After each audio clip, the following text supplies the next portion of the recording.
This is Locked On Bets, the daily betting show that means business from the Locked On Podcast Network. Hosted by Lee Sterling and Kevin Rogers, they're dropping fearless picks with an inside edge to put money in your pocket. If there's action, they've got the lock. This is where smart bets start. It's Locked On Bets. Welcome to the Wednesday edition of Locked On Bets. We appreciate you making Locked On Bets your first listen of the day right here in the Locked On Podcast Network. Kevin Rogers and Lee Sterling of Paramount Sports with you here on this Wednesday. And guess what? We're one day away from preseason of the NFL. We have a game to break down in just a bit, the Ravens and the Colts. Also, we'll look at the LSU Tigers. We'll see what Brian Kelly is going to bring to the table coming up this season in Baton Rouge. But firstly, let's begin with Wednesday's baseball action. Oh, boy. Last one out, turn off the lights. This one's a blowout. I guess the recap of Tuesday in just a moment, but Lee did have Mookie Betts over on his total bases last night, and the Dodgers win over the Cardinals. So, Lee, going back to the well with Mookie Betts, and what do you have in the afternoon affair with St. Louis? First time we've done it, but I don't see any reason to get off this guy. I watched him last night, and is he hitting the ball hard in his second at bat?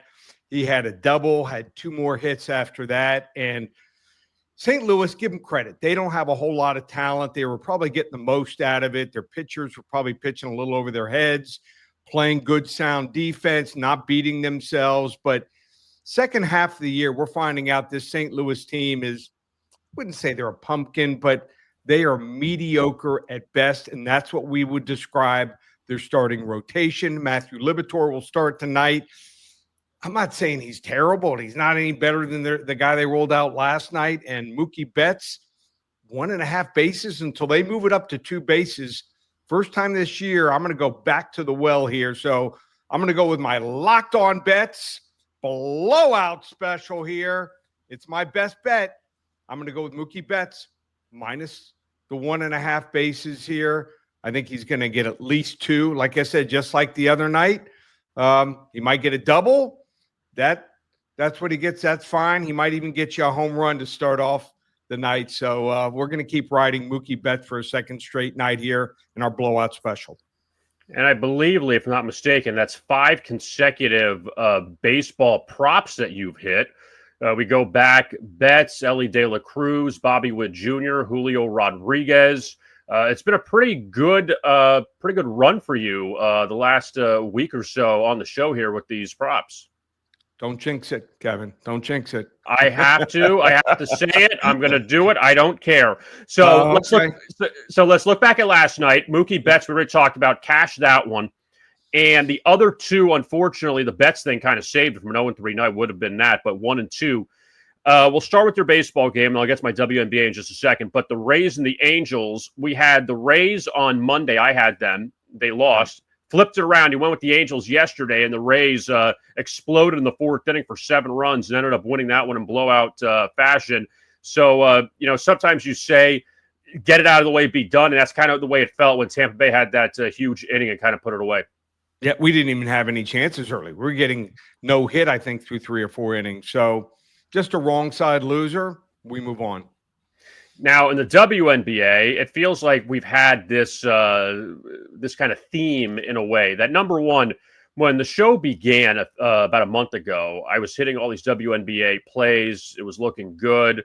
And then the All-Star break came and kind of killed all the momentum. And then after that, had a lot of tough luck losers. And it felt like last night, another tough luck loser, Seattle against Minnesota. The Lynx were without their best player, the top scorer in the WNBA. And Seattle led 15-10 with 2.5 minutes to go in the first quarter. Did a good job. I mentioned yesterday that Seattle defensively has limited the three-pointer in the first quarter. They did that. But Minnesota had 10 points in the first 7.5 minutes, then scored 10 points in the final 2.5 minutes. They got a layup with 5 seconds left and led 20-19 after one. We had Seattle minus a half in the first quarter. Big loser. But still, another tough one, Lee. The only good news is you get it done in 20 minutes and you move on. That's it. We were out both games early. Like I said, I wish we could have maybe moved over one of Mookie Betts' later hits in the game. We had 3 of them total. We could have moved some of that action to the other games. We might have been in the game a little bit more. But just that's the case sometimes. You have a losing day, you move on, go back to what you do best here. You know what? There's only one WNBA game, and you didn't choose it tonight.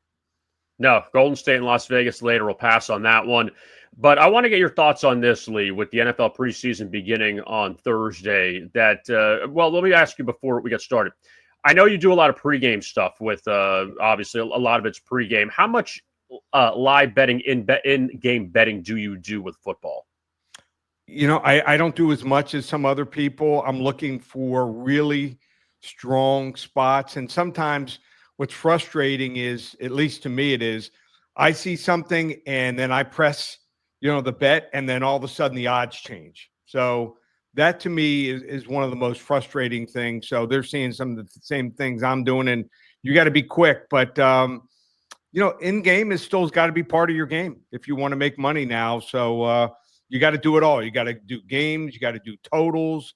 You got to do quarters. You got to do halves. And like I said, in-game, you see some things that are taking place. And, sometimes you're like the game that took place last week. I mean, if you were on the wrong side of that game, you could have gotten off that Hall of Fame game and, gotten on the other side and either gotten even or even made money. So the reason I asked that is just specifically with the preseason, with you get to the second half and then it's kind of like a roulette wheel. You don't know what you're going to get after that. Are you a fan of just staying off of it and letting these things go, or saying maybe we could take advantage here going into halftime of some of these games with a lot of new players in the second half, and maybe take advantage and get a win? I'll probably go with a mix of both, but probably more full games. But I will have some first halves because, there's some teams that I think have a lot of depth, and one of them we're going to look at is in the game today. But there's a bunch of others, there's just the unknown is out there. Also, key injury took place. If you're following preseason, Will Howard for Pittsburgh, he's going to miss the preseason. So what are they going to do with Aaron Rodgers now? Is he going to play some? Is he going to play more? Obviously they've got, a couple other quarterbacks in camp, but they were going to take a look at him, and he was looking really good from all the reports I had heard. So that's something to take notice of. And I always have someone call me or email me and say, what do you think of this team? And be like, I got a good line. I'm like, well, you got a good line because the other team's starting quarterback or backup in preseason who's due to play a half isn't going to play in the game. Yeah, and again, I don't really know how much – I hate to say it, because I don't know how much you really believe. Like, Pete Carroll is going to play his starters for the Raiders in his first game, but then you say, all right, how long? Is he going to play one drive, two drives? Or, really on that first drive, are you handing the ball off three times, or you're not doing anything that creative, so it doesn't matter if Geno Smith is in there at quarterback. So that's where it's kind of hard to believe, too. Oh, the starters are playing. They're not going all out either. Another team also, Cincinnati, they've gotten off some horrific starts in the regular season. So they're going to play their starters in the first game, which we've never seen before. So usually you see starters play into the second quarter up to about a half in preseason. But Cincinnati, I wouldn't be surprised to see their starters go at least a quarter in their game this weekend. Well, coming up, we're going to talk about the Colts and the Ravens as they will kick off the preseason on Thursday. Also, we have one more baseball game to get to, and we'll look at LSU, and we'll see what the Tigers have in store for this season as we continue right here on Locked On Bets. Let's talk now about Monarch Money. And Monarch Money, we love talking about them. And listen, if you ever wished about managing your money, made it felt easier managing it, well, with Monarch Money, it can. Whether you're growing your savings or planning a big purchase, Monarch puts you in the driver's seat. It's like having your own personal CFO, giving you full visibility and control over your finances. Monarch Money is more than just a budgeting app. It's a complete financial command center. You can track all your accounts, investments, and spending in one place. So in addition to managing your money, you're also building wealth. Stick to your budget with these great tools. Monarch Money is a flex budget system, allowing you to save for big goals. Also, you can modify your groups and categories that suit you at Monarch Money. And when you go to flex budgeting, Expenses change from month to month, so that's what you use. Or use fixed budgeting when you have those expected expenses. Take control of your finances with Monarch Money. Use code LOCKEDONNFL at monarchmoney.com for 50% off your first year. That's monarchmoney.com, code LOCKEDONNFL for half off your first year.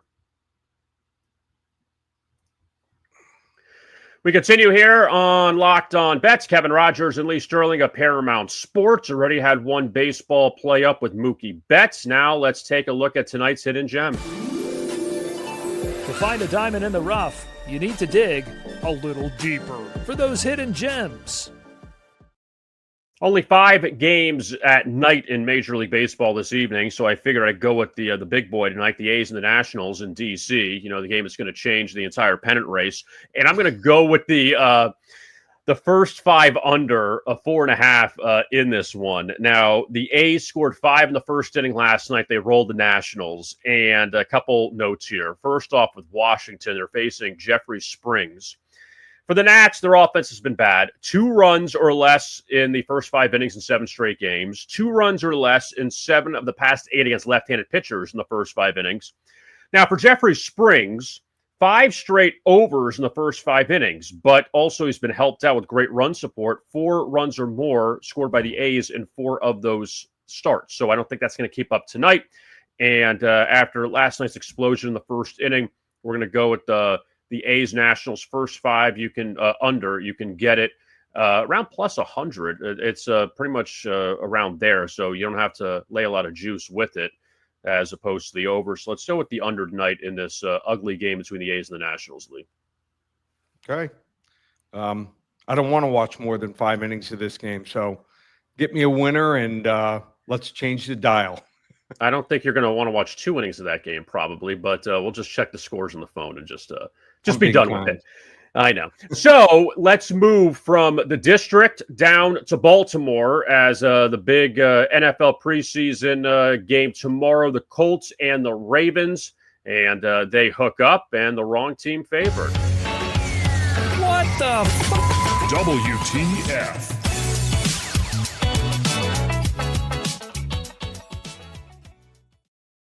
Couple things in play here with this Colts-Ravens game coming up on Thursday, one of the few games on Thursday to kick off the preseason. Now, the quarterback battle, Lee, is always interesting because the Baltimore Ravens don't have a quarterback battle. They have Lamar Jackson as their starting quarterback. But the Colts have a battle because they have Anthony Richardson and they have Daniel Jones from the Giants. So they need to see who's going to be the number 1 guy there. So you have some competition. But what are your thoughts here on this Colts-Ravens matchup on Thursday? It is a competition. Is it a competition between 2 good quarterbacks? I don't think so. The reports are that Anthony Richardson has looked better. And if he has, then he's got a chance. But I think right now Daniel Jones is the leader. And I think it's his job to lose. I think you're going to see both of them in this game. If they go to a third stringer, if they go to Riley Leonard in the 4th quarter, and let's say they're holding the lead, you're expecting to hold on to the lead, you might be in for some tough times. He is, from what I'm hearing in reports, looked absolutely awful. He was not much of a passer in his career at Duke and then also at Notre Dame. All they could really do in that national title game was really run the football. Couldn't complete passes to wide receivers. So kid's a tough kid. He's a good athlete. He might be better off as a tight end or an H-back, something like that. I just don't think he's going to stick as a quarterback. So I just don't think Daniel Jones or Anthony Richardson are any better than the Baltimore quarterback here for this game, Cooper Rush. And if you're going, oh, Cooper Rush, I remember that name. He was with someone else. Yeah, he was with the Cowboys. Started quite a few games for them last year. In fact, started the last 5 games and went 3-2 and looked good. A lot of people just weren't watching him because, they were out of the playoff hunt. So this kid, I think, has really finally started to turn the table here. I think Baltimore has much more depth than Indianapolis here. How about John Harbaugh? His career in preseason, just 45-16. He has no peer as far as a preseason record. So he might not play his starting quarterback. He might sit a bunch of starters, but they are much deeper at almost every single position. Indianapolis is also breaking in a new defensive coordinator. We could see some busts and coverage there. when things like that happen. Baltimore's staff very stable here, and I think they're going to be able to move the ball on Indianapolis and score enough. This line started off at Indianapolis barely the favorite. Now they're up to a 6-point favorite here. I think you jump and take the points here, take the 6 points in the team that has a history of winning a lot of games and covering even more in preseason. Baltimore Ravens +6, wrong team favorite on Thursday night against Indianapolis. I want your thoughts on this, Lee, that the Colts draft Anthony Richardson very high to think that, okay, he's going to be the next guy in line, for the Colts, be their franchise quarterback. What has it translated for him since being at Florida, where he was a fantastic athlete? Maybe it was just his athleticism that took him as far as it did with the Gators, but his completion percentage is not good with the Colts. We've seen some ugly games there, but what do you think has not translated him going from college to the pros? Just never was accurate enough. I don't think it's mechanics. Maybe it comes around eventually. There's a bunch of quarterbacks like that, like Jalen Milroe. Reminds me of him also. He needs a really good quarterback coach and offensive coordinator. And, unless you get something like that, it's probably not going to happen. So I think it's now or never for Anthony Richardson. They said he's looked better, but incredible athlete. But sometimes it just never materializes. If he had gone, to a team like the Rams or, some of these other teams that have great offensive coordinators and head coaches, might be the right landing spot. But, as is the case when you're drafted in the top 10, you're usually going to a bottom feeder coaching staff that, not very good. And he never looked like he was going to be the guy that was going to turn the corner. And I always thought as soon as they drafted him, big question mark. And so far, we haven't seen him turn into that guy. And I know you discussed Daniel Jones. So do you think maybe the change of scenery with him getting another opportunity here? You go to New York out of the gate is never easy. The Giants have been, I don't want to say bad for a long time, but just not very good. He went to the playoffs once with them. Right. But do you think that he can reclaim it? Can he turn it around, kind of the new landing spot for him if he gets the opportunity to start? He might be able to. Daniel Jones, is a much better passer. He's had a very poor group of receivers wherever he's gone. And now he may not have that number one guy, that guy at the top 10 in the NFL, but he has 3 guys, and they were banged up last year. But if they're all healthy, which it looks like they will be to start the preseason, I think that he can do some damage, and he's got one of the best running backs, in the NFL. So he has not had, all those different components and a real good offensive line. I mean, Indianapolis, they have a couple potential Pro Bowl guys if they stay healthy on the offensive line. So I think Daniel Jones is probably going to be the guy, and don't be surprised if he, has him hovering around 500. Yeah, we'll see in that division. Obviously, everyone's talking about Jacksonville with Travis Hunter, see if Houston can bounce back after last year and see what Tennessee does with Cam Ward coming up this season. We will transition to college football coming up. The LSU Tigers will check out their win total coming up next right here on Locked On Bets.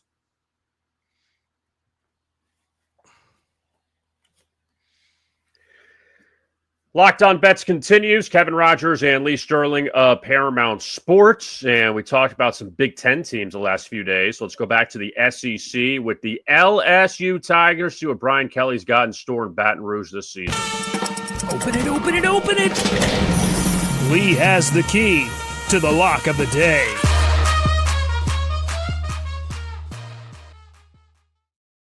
Still one of the most amazing tidbits, I guess you can say, Lee, that the LSU Tigers have not won an opening game in 5 years. They're 0-5 the last 5. It's unbelievable. Losing to Mississippi State in 20, UCLA in 21, Florida State in 22, Florida State in 23, USC last year in Vegas. And now they got Clemson out of the gate. So good luck. So what are your thoughts of LSU? They're going to have tough trouble in that first game. Brian Kelly, I don't know what he's doing in preseason camp, but not getting the job done. Now, this is his 4th season, so he only has 3 of those losses. But, you hear talk, and if you read a lot of these preseason annuals, you'll see stuff like Blake Baker, one of the best defensive coordinators. Well, I saw him at Miami, did a good job at Missouri, but was he great last year? They got run over by Florida. and Florida wasn't great last year. Alabama, I mean, took them to the shed. They couldn't get a stop in that game. They lost 4 games last year, and it wasn't because of the offense. So I'm still not real high on Blake Baker. I know he's the highest paid coordinator. I was shocked at that. I think he's mediocre at best. You know, I think it starts with their run defense. 3 most important players when I'm evaluating a team is the quarterback, and Garrett Nussmeier's good. And the reason everyone loves him, he's a returning starter, you know, had some good stats. You know, he had 29 touchdowns, 12 interceptions, but it's not like he's much of a runner.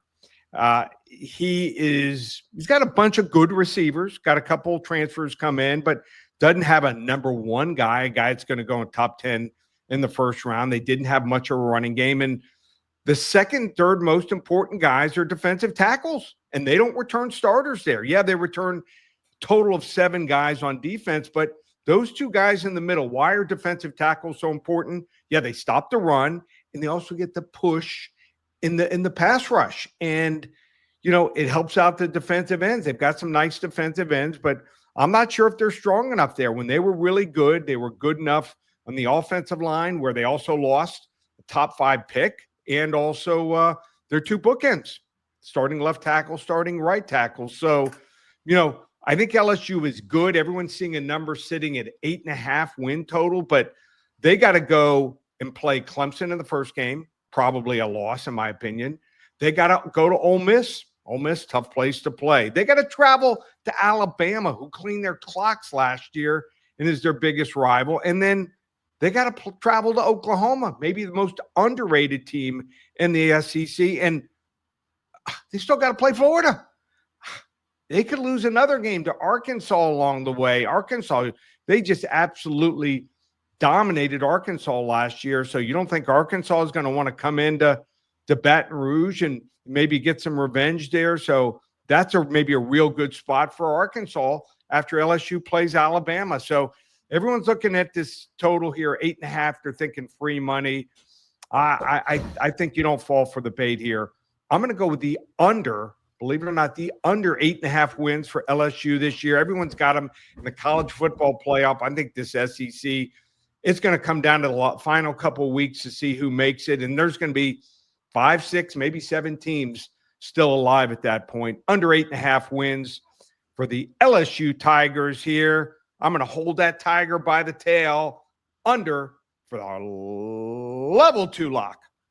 Yeah, and LSU doesn't face Georgia or Texas this year, and that's what happens when you have expansion, all these big conferences. You just miss a lot of these teams. But, you know, like you said, you know, Oklahoma's going to be better, and you get them in the finale. They beat Oklahoma by 20 last year. They beat up Arkansas last year, and we'll see what the Razorbacks have. So, yeah, and even that Florida game's really tricky right out of the gate. You know, you're not drawing one of the bottom feeders you know, in your SEC opener. So that won't be easy. You know, Louisiana Tech and Southeastern Louisiana could pretty much book as wins, and Western Kentucky. But past that, I mean, nothing is guaranteed, I think. I'm not going to say they're going to lose the other games, but you have 3 guaranteed wins. Everything else, maybe Vandy's a guaranteed win. But even Vandy last year, you saw what they did with Alabama. They picked up some wins. That's not a guarantee either. And that's on the road. Vandy's always tougher on the road. So that little quarterback, tough kid to stop. And everyone's talking about Nussmeier being projected number 1 or number 2 in the draft. I'm not saying he's going to be as bad as Shedeur Sanders, but everyone was talking about Sanders as 1 or 2 last year.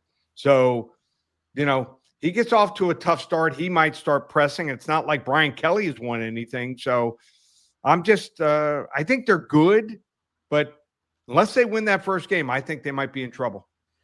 So we'll see what happens with LSU coming up this season. Should be interesting if they have a 6th straight opening game loss, which is still unbelievable. But again, on the flip side, give them credit. They're playing good teams, at least in the first game. It's not like they're losing to Southeastern Louisiana in their opener. So they got Clemson out of the gate, and we'll see how that one turns out. Lee Sterling, what do you have? Paramount Sports with the preseason on the doorstep starting on Thursday. How about this special? 3 games. We've got a game Friday, Saturday, and Sunday for you. Normally $33. If you use coupon code SAVE30, lowercasing SAVE and the number 30. Don't put a space in between the number and the word. So SAVE 30 in the box when you're checking out at Paramount Sports.